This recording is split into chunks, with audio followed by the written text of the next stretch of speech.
What's going on, everybody? It's Vaaraiant and welcome back to another video. And today we're taking a look at the deck list and a deck profile for the Iron Thorns EX, a way to be annoying against your opponents. And the deck list, starting off with Pokemon, is pretty simple. Only 4 Iron Thorns in the deck list, and yeah, be prepared for a lot of mulligans when starting up your starting hand. Now, next up, we'll start with the supporters.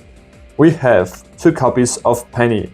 I only have one with the special illustration or the full art, whatever, and I need to get the second one as well, but yeah, you have 2 pennies so you can pick up the damaged Iron Thorns. Then you have 2 Colorless Tenacity, so you can pick out your Stadium and your energy of choice, usually is the double turbo. Then we have some Draw. 3 Professor's Research. And just don't be afraid to use them. You know, a lot of times I get them in my hand, I have some resources that I might find helpful, and a lot of the times it would be just better to use the research instead of another card, and yeah, don't do the same mistake.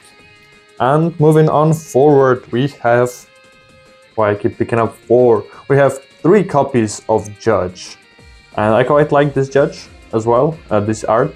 In my Mew deck, I used to have the other art, but in this deck, this one feels like really suitable. So that's just 3 copies to disrupt your opponent as much as possible.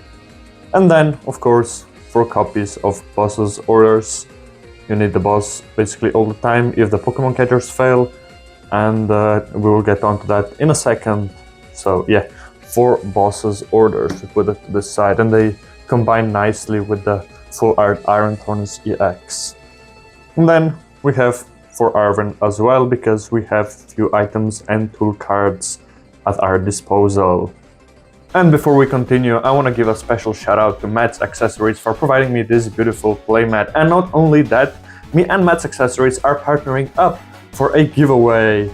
The entry will start on Sunday, and I will of course let you guys know on all the platforms how you can enter. And as you can see, you get this beautiful Mega Gengar playmat, which is probably the #1 prize that you want to get. And the second person will also get a Mega Charizard playmat. And it's both Charizards on the playmat, and it looks really dope. Make sure to stay tuned on all the platforms for future details. In the meantime, you can check out Matz Accessories in the link provided in the description, as they currently have a sale on all things for the Black Friday until the end of the month. Now, moving on, we have items to Techno Raider. This is our only Pokemon search, because, you know, we only have 4 Iron Thorns, so do you need more?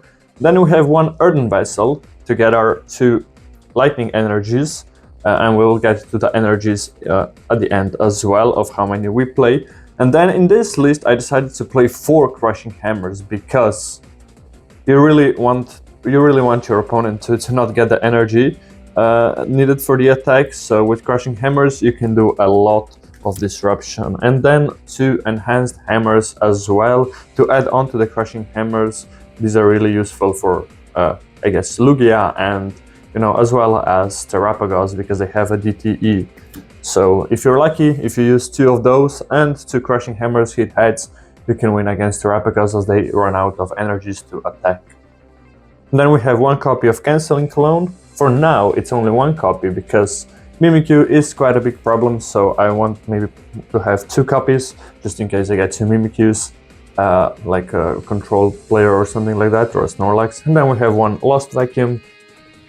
These are one-offs. And then we have 3 Pokemon Catcher, as I mentioned before. You know, this deck reminds me of a Mew VMAX deck, but removing the Genesect and having Pet to the Peak in play all the time.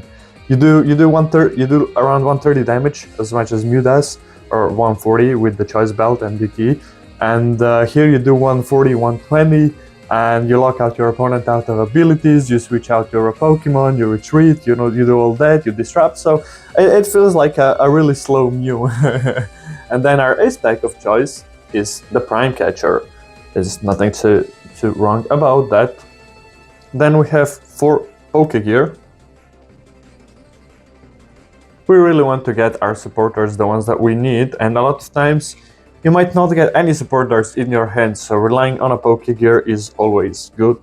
And you know, having 4 means a lot of the times you can use them purposely. Moving on to our tool cards, we have 3 Future Booster Energy Capsules. We don't need 4, we only play 4 Iron Thorns, so 4 would probably be an overkill. And then we have 2 TMs. One is Turbo Energize, one is the Evolution. So this one we want to use going second turn 1, and so we can Turbo Energize our board, get some Iron Thorns out as well if possible, and the Evolution is really handy against decks like Charizard or Dragapult, where you can just hit 120 and keep switching out your active Pokemon, and then just do a TM Devo and wipe their board. So then we're moving on to the stadiums that you can pick with the Colress Tenacity. We have 1 Town Store to get help with all those tools, and 2 Lost Cities because you want to make sure your opponent cannot super rot their important Pokemon back, such as, I don't know, Rals's in Gardevoir, but Gardevoir is a free matchup anyway, Charmander's in Charizard, so yeah, or Duskull, Dusclops.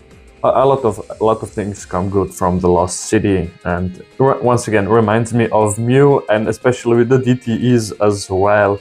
We play 4 copies of the DTE. As you can see, the board is pretty empty because we have a lot of 4-offs, and we do have 60 cards, but filling up the 60 is the 7 Lightning Energy. And this is basically it for the Iron Thorns. So if you want to check out a little bit of the gameplay and reports, then check out my vlog that I just did on the channel from the TCG Park tournament. And with that said, thank you guys for watching, and see you all in the next video. Goodbye!